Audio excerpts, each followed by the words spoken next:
What started as a search for companionship for one Pasco County man has turned into a nightmare. He thought he'd found love online, but instead he fell victim to a romance scam by someone on the other side of the world. And now he's not only heartbroken, he's at risk of losing the home he's lived in for years. A 70-year-old man who spent his days volunteering and attending Mass, a man who had outlived his entire family and lived alone with nothing but the walls around him, thought he had finally found love when a woman named Bonnie sent him a friend request on Facebook. But instead of finding companionship in his golden years, he lost $47,000 to scammers in Nigeria who used artificial intelligence to fake video calls, and now he's at risk of losing the home he's lived in for years. I've outlived my whole family at my age. When you're really alone, it's very hard because all you have is the walls around you, and you sort of like to find somebody to do things with. David Cruz from Pasco County, Florida, described the devastating emotional aftermath in words that capture the unique cruelty of romance scams against the elderly. He said he lost any amount of self-worth and carries feelings of not realizing what was happening sooner, a burden of shame that no victim should have to carry when the real criminals are sophisticated predators operating from the other side of the world. If this is your first time on this channel, hit that subscribe button right now because this story reveals how romance scammers are now using artificial intelligence to appear completely real on video calls. And understanding these new tactics could save you or someone you love from the same heartbreak and financial devastation. What makes this case particularly heartbreaking is that David Cruz represents exactly the kind of person scammers deliberately target. He's a good man who lives a selfless life, someone who volunteers in his community and attends church regularly, but he's also profoundly alone after outliving his entire family, and that loneliness made him vulnerable to anyone who offered connection and companionship. David himself explained what it's like to be truly alone at his age. He said when you're really alone, it's very hard because all you have is the walls around you and you sort of like to find somebody to do things with. That simple human desire for connection, for someone to share meals with, for someone to talk to at the end of the day is not a weakness. It's what makes us human. But scammers have learned to weaponize that loneliness with devastating precision. In February, David thought Cupid was finally working his magic when a woman named Bonnie Fleck, who claimed to be an interior decorator from Indianapolis, sent him a Facebook friend request. The profile appeared legitimate, the photos showed an attractive woman, and when they began communicating, David felt something he hadn't felt in a long time: hope. He described the feeling by saying it felt like God had given him the right person, a statement that reveals how deeply he believed this connection was real and perhaps even divinely ordained. As their online relationship developed, David wanted to take things to the next level and actually hear her voice, so he suggested they talk on the phone. They did talk, and they even video chatted. David could see Bonnie's face on the screen, could watch her lips move as she spoke to him, could see her smile and express affection. What David didn't know, what he couldn't possibly have known, was that he wasn't looking at a real person at all.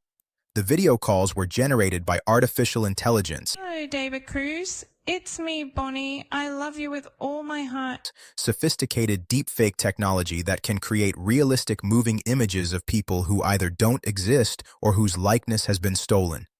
In one video message that investigators later obtained, the AI-generated Bonnie said directly to David that she loved him with all her heart. David was watching what appeared to be undeniable proof that this woman was real and that she genuinely cared for him, but every pixel of that video was a lie manufactured by criminals who knew exactly how to exploit an elderly man's loneliness. They made tentative plans to meet in person, which would have exposed the scam immediately, but of course, Bonnie had a reason why that couldn't happen just yet. She told David that a company in Australia wanted to hire her for work, a prestigious contract that would pay her $1.5 million. The only problem was the paperwork. She claimed she wasn't aware of the documents she needed to work in Australia, and processing that paperwork would cost $9,000. This is where the financial exploitation began, using the classic romance scam technique of creating a problem that only the victim's money can solve. David's initial response was honest and protective of his finances. He told her he only had $5,000 available, but she said that wasn't enough. The paperwork required the full $9,000, and she promised she would pay him back once she received her massive contract payment. Faced with the prospect of losing this woman he believed he loved, David made a decision that would begin his financial destruction. He dipped into his home equity loan, money he had kept specifically for emergencies, and wired the $9,000 to help Bonnie with her Australian paperwork. She thanked him profusely, sent him another AI-generated video expressing gratitude, saying she wanted to thank him for being willing to help her with the money she requested. But $9,000 was never going to be enough for these scammers.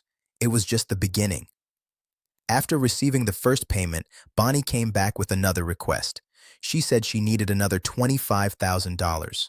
David told her that all he had was $25,000 and he had already lent her almost half of that. But the emotional manipulation continued, the promises of repayment continued, the AI-generated videos expressing love and gratitude continued, and David found himself trapped in a cycle that romance scam victims describe as being unable to stop even when something feels wrong.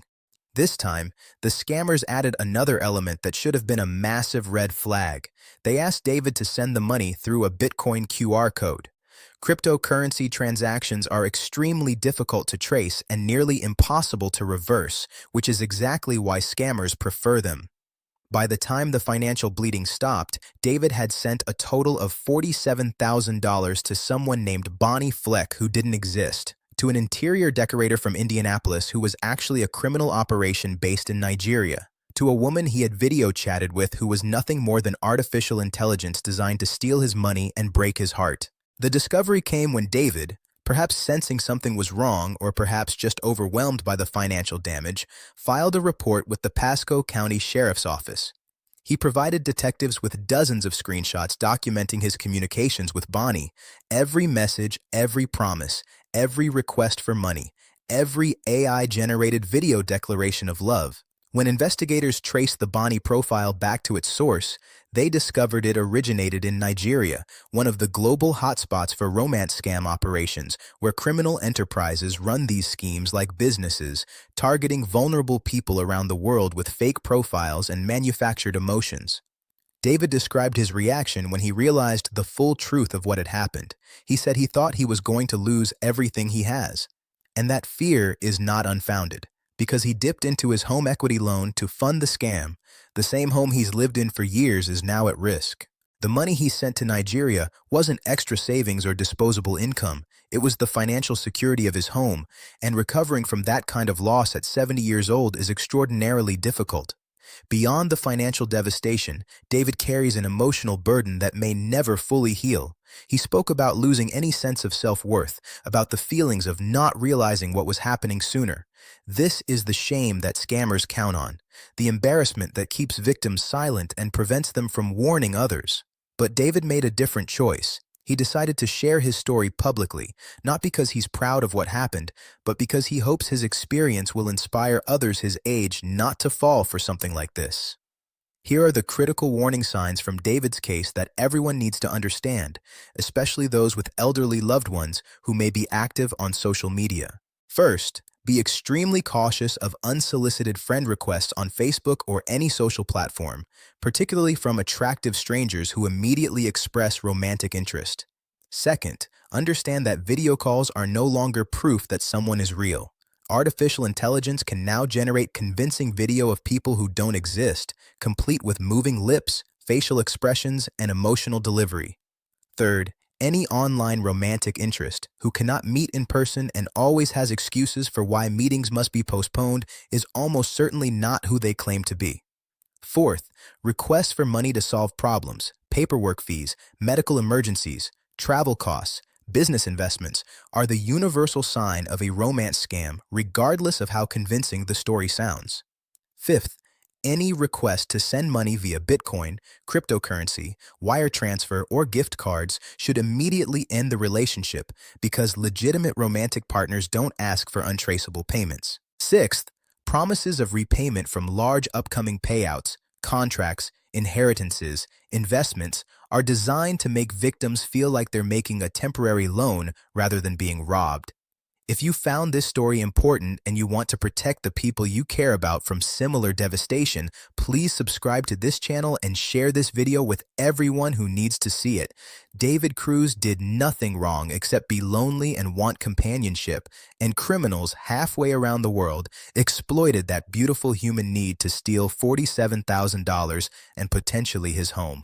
The lesson here is not to blame victims or tell elderly people they shouldn't seek connection.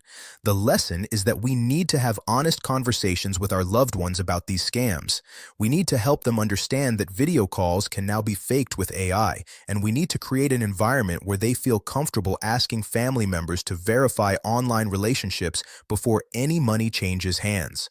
Talk to your parents and grandparents about their social media activity. Ask them gently if anyone new has been messaging them, and make sure they know they can come to you without shame or judgment if something seems too good to be true. David outlived his entire family and faces his remaining years alone. That loneliness is real and painful and valid, but scammers turned his hope for connection into a weapon that may cost him his home. This has been another investigation into how romance scammers exploit loneliness and how artificial intelligence is making their deceptions more convincing than ever. Stay vigilant, protect the people you love, and remember that in the age of AI, seeing is no longer believing.